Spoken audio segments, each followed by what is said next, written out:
We know Canada's newly elected Prime Minister will meet quickly with Trump. Now, reaching a deal with him, that's another matter. It's a little more complicated. So Carney has three major steps to get through in order to arrive at this comprehensive trade and security pact that he's seeking. And you just alluded to them, the three Ps: personnel, process, and policy. So look to this meeting for early clues on how these negotiations might work. So personnel is basically which people will lead this process. After all, Carney still has not named a cabinet.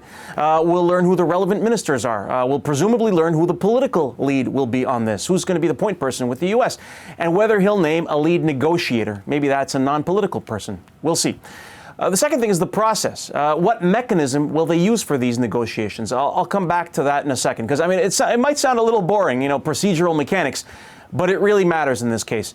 And then there's policy, what's on the table. We know what Canada wants, the end of tariffs. In an ideal world, you'd even get this cemented in law, setting stricter rules in U.S. law for how a president could use tariffs. But that's complicated for a number of reasons. We also know a lot of what the U.S. wants. It wants changes on Canadian dairy. It wants a change to Canada's digital services tax, changes to the rules for trade in auto components, especially to keep Chinese car parts out of North America. But a lot of this, what's on the table and when, will depend on the process. So to get to a destination, you have to choose a path, right? There's, the process, and there's the slow lane, there's the fast lane, and then there's kind of the middle lane, a combination of the two. So let me explain.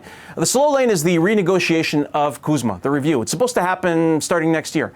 Trump would like to do this sooner, but it's more complicated than that. You can't just snap your fingers and start this overnight. Just to start the process of reviewing CUSMA takes like a year. Under U.S. law, there have to be like 270 days of public consultations and consultations with Congress.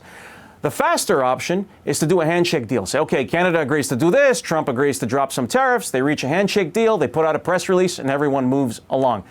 But the flaw with that approach is it doesn't mean much. It's not ratified by Congress, it's not embedded in law, which means it would be super easy for Trump to change his mind and break it later. Then there's the hybrid approach, the middle lane, a bit from column A and a bit from column B, meaning you have two sets of negotiations. In the next few weeks or months, you could announce some sort of handshake deal.